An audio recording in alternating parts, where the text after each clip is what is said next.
Okay, welcome back, everybody, for the 9th video and the last one in preparation for our final meeting, which I'm looking forward to meeting with you. One of the things that's so important about volunteer management is to invest in recognition. This statement from the Urban Institute always amuses me because it's put together, I think, kind of upside down, but it has good advice in it. Charities interested in increasing retention of volunteers should invest in recognizing volunteers, providing training and professional development for them, and screening volunteers and matching them to organizational tasks. You do those things in the opposite order from which they're listed here, but they're all important. When we say investing in recognition, it doesn't mean buying a lot of stuff, although some stuff might be helpful. It means time and care and research and personal attention in order to do it well. Volunteer recognition is important for so many reasons. For one thing, when volunteers feel regularly recognized, the culture is better. It's a positive environment where they know they're appreciated, and it gives structure. Like, oh, you start a job, you do it, you get evaluated, and you get thanked. That's part of the structure. And when we have a recognition program, it's a reminder to all of the paid employees to treat volunteers well.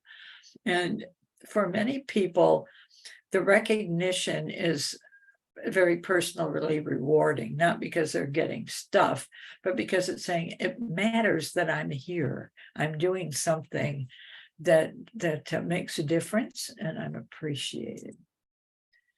So when we meet together, we'd love to hear how you recognize volunteers. Much of what I've learned about recognizing volunteers, I've learned from volunteer managers. And some people have some really great and ingenious ideas on volunteer recognition. So come to our final session prepared to share how you do it. You might have just some great ideas. One thing I would say here is if it involves stuff like giving gift certificates and whatever, many paid businesses, but commercial businesses, are more than happy to provide you with stuff. Your local coffee shop would probably be happy to give you some gift certificates. It brings new people into the coffee shop, and it enhances their reputation in the community that they're generous to nonprofits. So even if you give stuff, it doesn't mean that it has to come out of your budget. So how do we recognize volunteers effectively? One of the most important things is to remember something way back in session 1 when we looked at why do people volunteer or do anything in the first place. They're usually motivated by achievement, affiliation, or influence. And those motivations affect what they see as recognition. And it may also, what they don't see as recognition. To give you a good example, I at one point was running a volunteer chore service where volunteers did practical things to help older people remain in their own homes. They worked mostly alone, although they could occasionally go in pairs. They were high achievers. They wanted to do things efficiently and well. They wanted to get the brush cut back, the washing machine working, whatever it was. And we had a picnic every year to recognize them. And about 30 to 40% of them would show up at the picnic. The others would say, thanks, it's a good idea, but I'm busy or whatever. It didn't mean we shouldn't have the picnic. The affiliators loved it. The people who wanted to meet the other volunteers and connect and share stories were there. The high achievers often didn't bother to show up. It was not their idea of recognition, although they were happy to be invited. That's an example of how motivators affect what we do.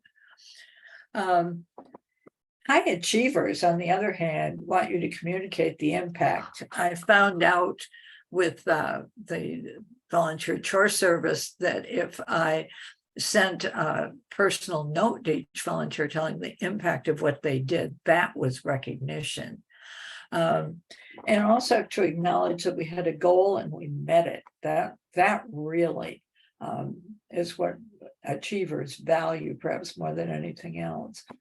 Often, some achievers appreciate certificates, especially if they're in business. I'll put them up on the wall.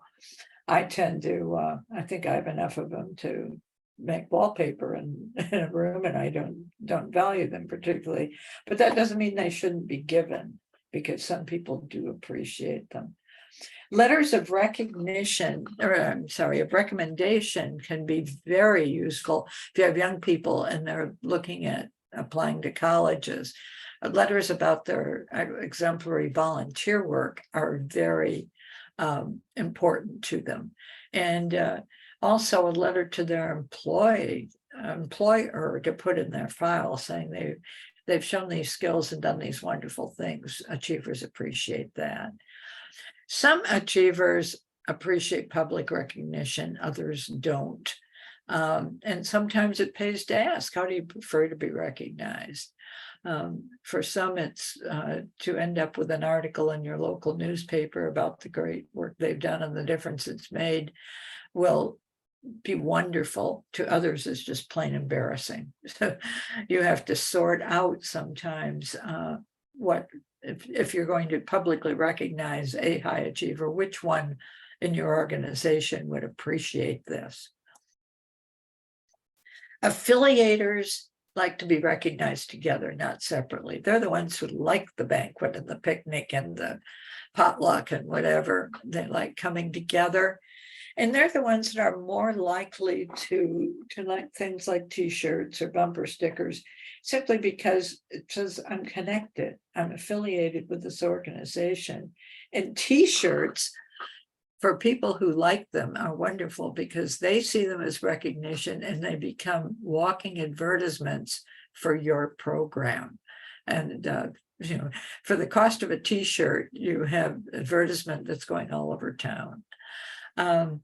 And often affiliators like to plan recognition events. Why plan it for them when you can say, we'd like to do some sort of a special picnic and or party to recognize volunteers. Would anybody like to work on it? Being asked to help prepare the event and to host the event is recognition for affiliators.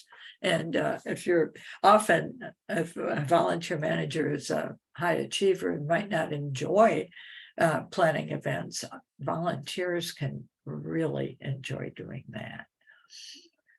The influencers are perhaps going to come to the event if they see a way to work the room and make some connections, but mostly they like individual recognition.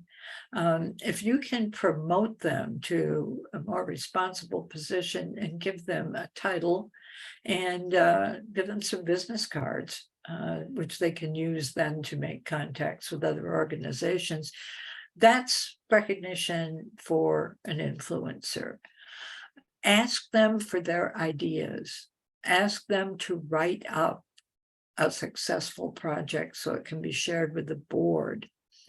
And give them a title, such as a delegate for the organization or ambassador.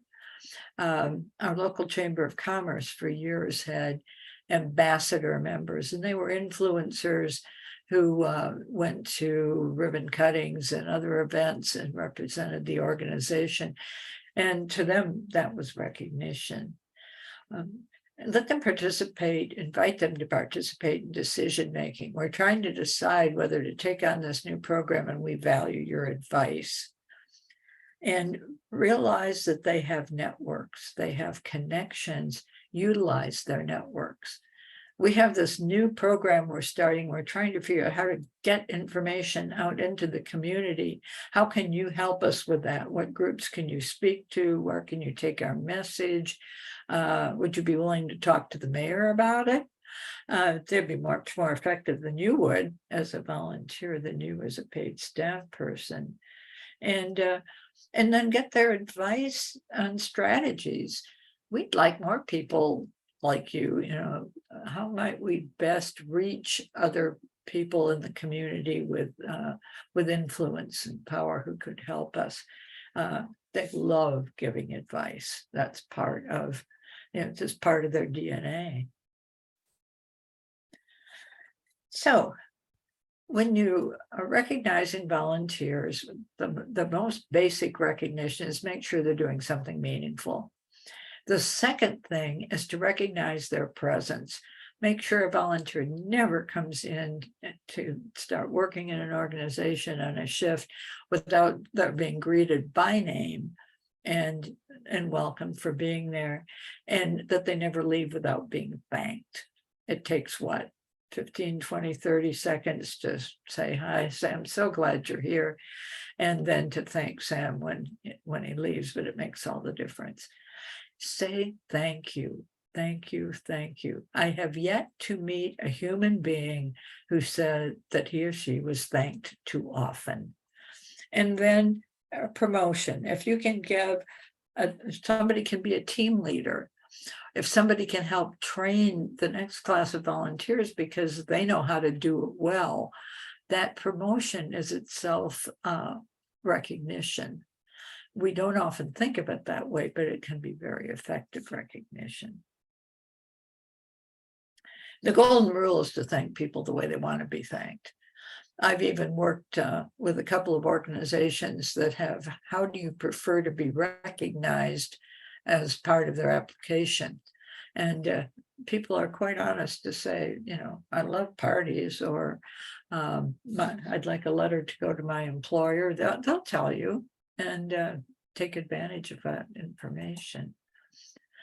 So a lot of good and wonderful and rewarding things happen in volunteer management, but for each of us, there are challenges. If there weren't, you wouldn't have been here for this whole course.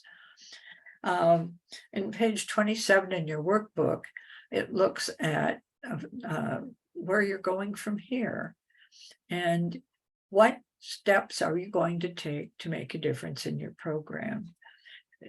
On page 27 in the workbook, you can fill out the form and put due dates and goals for what you tend to accomplish. This is as important as any piece of this whole training process. If you don't do anything with what you've learned within the next 2 weeks, odds are you won't ever do anything with it. We come out of trainings and workshops and lectures with great ideas. Oh, wow, that could make a difference. We could do that. And you get busy with daily things and it never happens. And a rule of thumb is if nothing has been started within 2 weeks, it probably won't. You may have already started things. You've had some time since we started the course, and that's wonderful. But if not, this is your challenge. Let's get going. And as you're doing that, there are lots of resources to help you. 501 Commons has a volunteer management guide, and we have here the link to it. And it has some really good tools, and I mean it. I think they're excellent tools and best practices. You need a volunteer handbook? We've got a template for it. You've encountered a particular problem, look for information and best practices. There's quite a few websites, of course, but one that I have found useful over the years is by an organization called Energize, and it's called energizeinc.com. And it has lots of papers, lots of writing.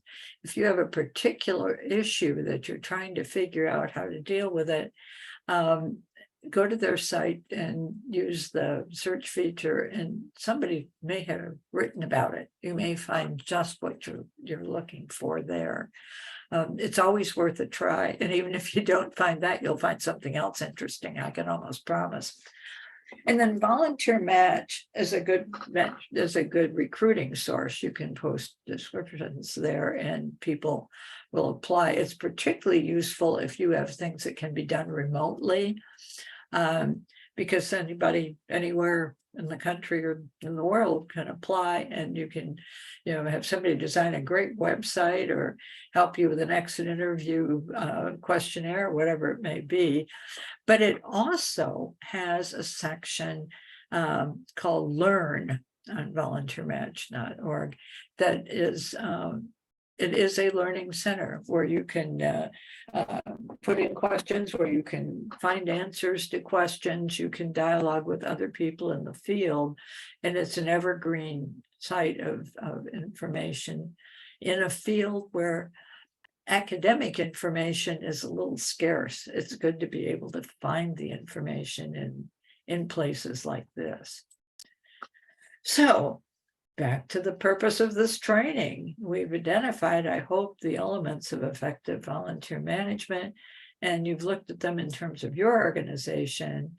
And now you're describing 2 strategies you're going to implement.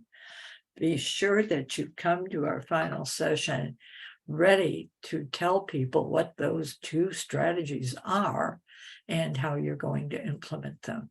If we were meeting in person, I would have you exchange business cards with somebody and have you call each other in 2 weeks to hold each other accountable. This isn't as easy to do when we're doing virtual training, but think of somebody who can hold you accountable and have them call you in 2 weeks. If nobody does, it's too easy to procrastinate. So you're now going to get an evaluation to fill out about this training. And it's really important that you do that. There are several reasons it's important. It's important to us at 501 Commons to learn what worked and what didn't, especially with this new training model, so that we can improve. Also, the training is funded. And why would somebody fund it if it's not doing any good? So how you evaluate the training helps us in getting the support needed to make these trainings so extremely affordable. And also in evaluating it, you're learning something yourself about what works and what doesn't for you, and you can even use that in your own information. So thanks for sticking with it. Thanks for being here. Thanks for your openness and sharing, and know that 501 Commons is still there to help you if you need it.